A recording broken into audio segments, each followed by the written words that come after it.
quick round. How many of you have a smartwatch? Just hands in the air, all right? Not that many. I was expecting more. How many of you, the three of you, have actually written anything that runs on your wrist? You just can consume the same apps. And so I presume, having not written anything for it, you didn't write it in JavaScript either. No. Which was my follow-up question. So anyway, introducing JavaScript on your wrist, or the Bangle.js. Has anyone heard of this? Show of hands. OK, great. I'm going to give you a bit of an introduction to what this is and why it is super, super cool. The follow-up is Atwood's law. Who hasn't heard of Atwood's law, right? Jeff Atwood, I think, was behind Stack Overflow and a bunch of other things, coding horror. And he said in a blog post, any application that can be written in JavaScript will eventually be written in JavaScript. And today we're going to have evidence that anything that can be written in JavaScript will be written in JavaScript. Right. So introducing the Bangle.js. So what is this thing that I'm talking about? Bangle.js is a bit of is a new product that was kickstarted by the guy behind Esperino, which is a sort of hardware hacking platform. And it was launched at last year's Nodeconf EU as the world's first hackable, open source, JavaScript-powered and TensorFlow-powered smartwatch. Okay, so there's a lot of buzzwords in there. It's going to get a lot of Google. Let's deconstruct it a little bit and see what it is. The world's first. Well, it was launched at Nodeconf EU last year as a project between the Esperino people and the NearForm's research, newly formed research part of the company. And Nodeconf has got a history of interesting conference badges. I don't know how many people have been to Nodeconf in the last 3 years? No. Okay, it runs in Ireland, and you may have picked up a pretty nice electronic conference badge if you were there. And in previous years, I'll come back to that one, they will look pretty much like conference badges with a screen on them. And then they've decided this year to up the ante a bit and make the conference badge a smartwatch. And there are a couple of motivations behind this, and we'll go back to this original statement. The world's first hackable, open source, JavaScript-powered and TensorFlow-powered smartwatch. So the world's first. I mean, I think a lot of the smartwatches you have out there that you can purchase, evidenced by the people who own them, don't really get into hacking them. This is a first, that you can actually buy something that looks as good as this, is as wearable as this, but actually you can write to it yourself. It's open source, and that's an important part of it, because this is your data that's going onto this device here. So there's an important sort of health aspect. If you're tracking your health data, you own it. You can do with it what you want. You're not being fed something, or you're not feeding your data off somewhere else. It's up to you. JavaScript-powered, that's great. That's really accessible to all of us, especially as Node developers, or as React developers, or JavaScript developers. We have access. We have technology that is accessible for us to do things on this watch. And I'm going to run through a couple of demos to show what it's capable of doing. And then the real sort of cherry on top here is the TensorFlow-powered part of it. And TensorFlow is a library from Google that allows you to do machine learning and to manage the processes of machine learning. I don't know a lot about it. There are probably people in the room who could talk more to what that is. But TensorFlow Lite is something that will run on small microcontroller devices. And that's what's been packaged into this little thing here. So Nodeconf EU, it was launched. It came in a nice little box, apparently. And it was a continuation of something and a growth of an idea. The hardware itself. Any sort of electronics buffs in the house that this means anything to? Okay, a Nordic semiconductor SoC with Bluetooth LE 4.2. There's an accelerometer. You know what an accelerometer does? Okay, it measures movement. A 3-axis compass tells you whether you're facing north or not. A heart rate monitor. That's pretty handy if you want to measure a heart rate. And some flash memory, an LCD screen, which, if you can see from there, looks a bit like that. It's full color. It's 240 by 240 pixels. It's actually got a touch, 2 zones of touch on it, so those are extra buttons that you can use. And there is a core GPS unit as well, which allows you to track your location. So this is quite a powerful little thing. Oh, and it's got a buzzer as well, so it can tell you, give you alerts. You want to find out more? There's a link there. Nodewatch.dev tells you more. Esperino is the software that basically runs this. Gordon Williams is the genius behind this. Has anyone played with Esperino before? Has anyone played with Arduino before?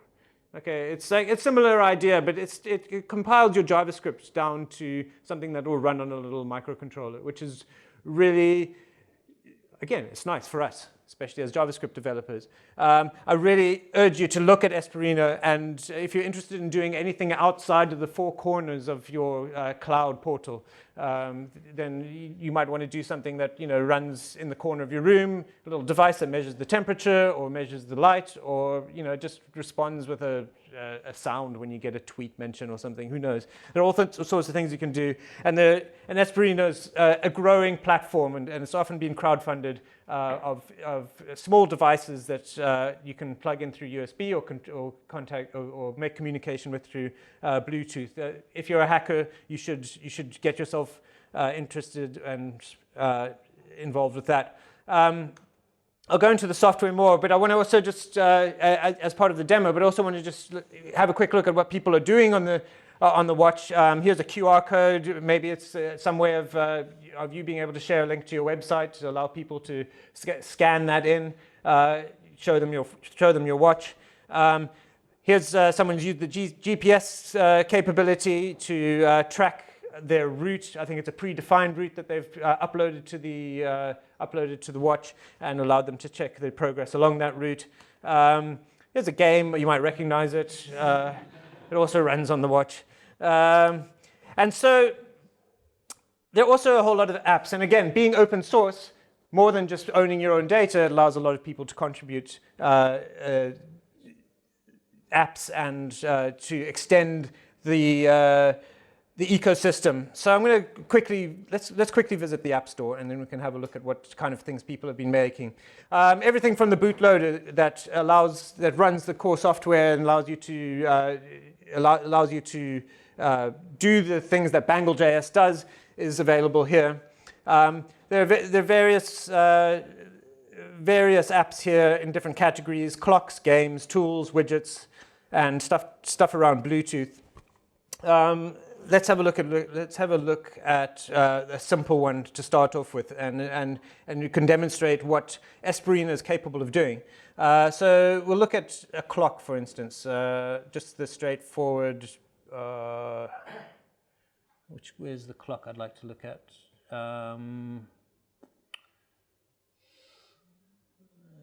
Any of these clocks will do. Take your pick. Simple clock. Let's look at that one. So Esperino also has an emulator and a web-based IDE that allows you to edit the JavaScript code. So let's hope that. Okay, so here we have some JavaScript code on the right-hand side, which allows you to write the functionality around a display of a clock, and you might recognize this kind of language if you've written anything with Canvas on the DOM. It's very similar. And here's the display of the clocks here. So for instance, I've got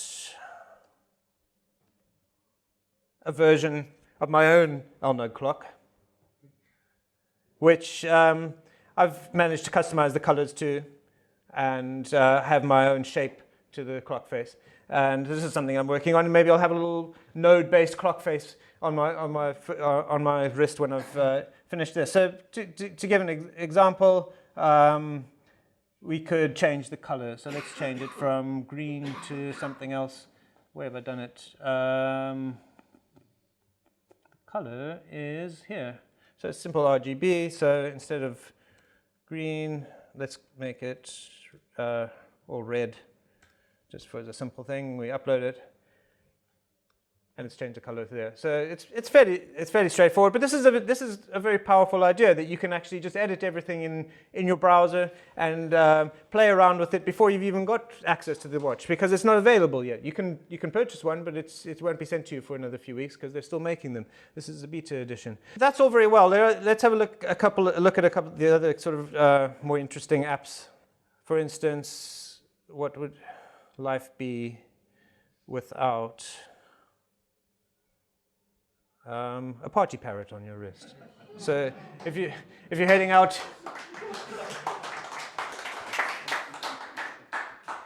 but what I really am interested in doing here is showing you some of the more advanced stuff that it can do. And unfortunately, we don't have a I can't get a GPS in here, so I'm going to show you some of the gesture-based stuff that uses machine learning.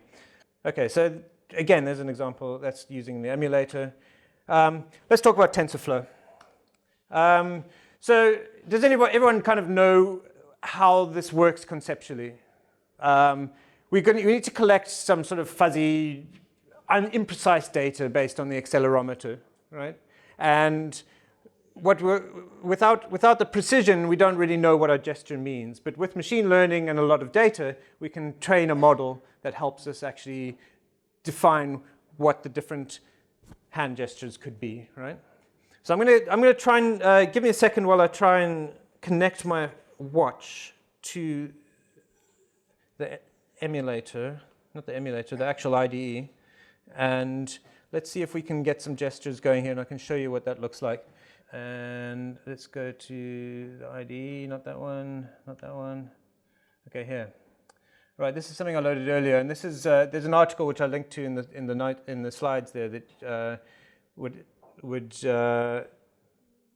show you how to do this, and I've just followed the instructions there. So I'm going to set my watch to connectable. I'm going to try and share this with you when I get a chance as well. So this actually take this out of full screen mode, and I'm not sure if this is going to allow me to. Can you see me there? Okay, so there's my watch, and it's got a menu. Unfortunately, I can't share this. Can't run Zoom on it. So I've got the Bluetooth on. So ideally, what we should be able to do now is connect to it with Web Bluetooth, and of course we're going to run into glitches because it's telling me it can't find the device. Okay, there it is, Bangle.js. Okay, so I'm going to pair it. Okay, so when you've got your Bangle paired, you can do all sorts of stuff with it. You can, on the left-hand side of your Espruino interface, you have you can write JavaScript here that can actually, you won't hear it, but or feel it, but I will. That will run immediately on the device, right? So it sent me a buzz there. Let's see if I do a beep, if you all listen very carefully. I could try, yeah. Is that better? So, if you're near the front, you may have heard it. All right, but I'm going to show you something a little more meaningful than that. Let's actually see if I can connect to it from. No, I don't have it running anymore. So what we'll do is we'll get this gesture thing going, and then we'll see what comes out of that. So this is a little function that basically defines. It captures what you're doing with your accelerometer, and then spits it out to something that can be charted. So I'm going to upload this to the device by clicking this here. And it's loaded. And now what should happen, I want to try and demo this to you with the camera, is if I shake my hand around, it should give, okay, it's giving me a gesture with some data there. And it's also, if you have a look here, if I can find my screen, it's drawn the. So we could repeat that. Say my gesture is Pete Townsend, right? Okay. And each time you do it, it's going to be slightly different. And each time we do it, it's going to give me a little chart just to say that, to give me an idea of what it's done. And the idea is you would take all this gesture data and go and plug it into, no, I had this running earlier, into somewhere like a Colab,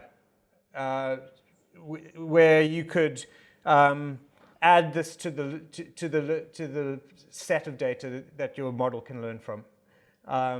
So that's the basics of what's happening. What then happens is you re-upload the model to your phone, to your wrist, using the same interface, and you can define your own gestures, or you can define your own data based on the TensorFlow, using the built-in TensorFlow capabilities. TensorFlow Lite is very much in a technology in development. There's a lot of hackiness around it. I don't know if anyone else has tried it around here. I have not yet actually got into the depths of it, but everything I've read about it sounds like an interesting journey. So that is the basics. There's a very good article on the NearForm blog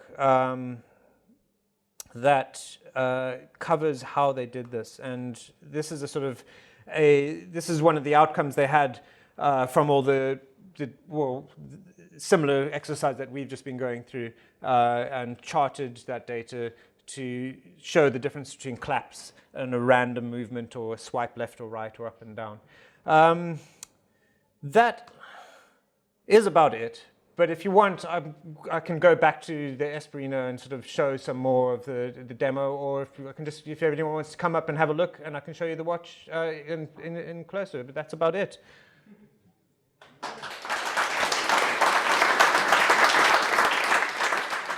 What will it cost, the watch?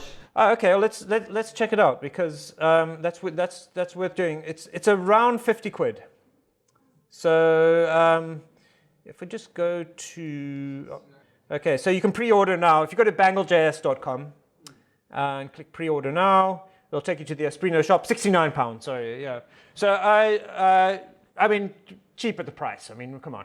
What are you going to pay for an Apple Watch, or similar? It's not. I mean, so it's not as featureful as that, but it's better in other ways.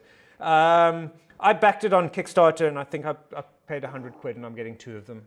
And I've got this one now. NearForm were kind enough to send me one because of their involvement, and I work for them. Yeah, I would urge you all to go to Bangle.js. There is a growing amount of information on forums and discussions going on, and as you can see on the store, there's a lot of stuff going on there where people are uploading. There's a GitHub repo where you can add your app to in a pull request, and it'll be added to the loader there, and anyone can load and contribute or test your app. Yeah. Any other questions about the Bangle? What sort of battery life does it get? I've not run out of battery on it yet. I mean, in terms of like my everyday usage, I've been told if you switch off GPS and you don't refresh the screen too often, use it just as a regular watch, it'll last about a week. If you're outputting graphics all the time and using GPS, it'll last about 3 hours. So depending really what you're doing, and they have all the measurements. I mean, if you ask Gordon Williams on Espruino, he responds quite quickly to questions like that because he knows the technology behind it. So the forums are very informative that sort of way. What about the development experience? Is there any such thing like a package manager or something? I spotted a few global variables. Well, there is pretty good documentation of the Espruino sort of flavor of JavaScript, so to speak. It is all JavaScript. So it's in terms of package management, you can use a lot of your regular JavaScript methods of loading packages and things. But there's a let's have a look and see if we can go to the reference quickly. So I mean, it's not pretty, but this is the Bangle reference and all the sort of the globals. There's regular sort of JavaScript stuff as well as sort of Espruino specific stuff, and then Bangle specific stuff as well. Any limitations in terms of amount of code that you can flow through? Well, I mean, there are limitations to the flash memory available on the device, but other than that, I think the limitations you run into possibly are around performance. If you're doing heavy calculations, things will be slower than you'd expect them to be, and you'd expect that from something this size, and that doesn't heat up. So yeah. Does anyone manage to get Doom running here? I'm not Doom, but somebody's apparently got a create React app sort of like thing going. So it's kind of Doom in a sense. Cool. So you managed to run React on this? No, what he did was he came up with a framework because React can be treated as a sort of as agnostic in terms of where it renders. So rendering to this using a sort of similar sort of React like JSX type language. I actually haven't looked at it, but it's actually because I know Svelte. I don't know if you heard it. Yeah. In Brazil, they use it a lot in the credit card processor POP devices. yeah, because it runs on a more native. Yeah. Everything needs to be compiled down by Espruino though, so there is a limitation. You can't use any JavaScript. The IDE is a little more strict in terms of semicolons. It expects a semicolon if you end on a comment or something. Just having a look at the apps that we have here. I mean, you've got Asteroids is like a perfect example of something that is dead simple, but is. I mean, the gameplay is probably not as fun as actually writing the game, but the idea being, you can do this sort of stuff. If it's running on your phone, you get the sound effects, and I mean on your watch, it's get the sound effects and things. But this is the kind of fun stuff you can do apart from the sort of. I mean, the other quite nice thing is the health aspect to it. So. Let's see if my heart rate's gone up while I've been giving this talk, and it's again I've got no heart rate. Okay, 7 beats per minute. That's not good, is it? 37. It's going up. Oh no, you can't see that again. Okay, it's evened out now. Oh, that's not bad actually. So I don't know if you can see that. So there's like a little app that someone's actually visualized my heartbeat.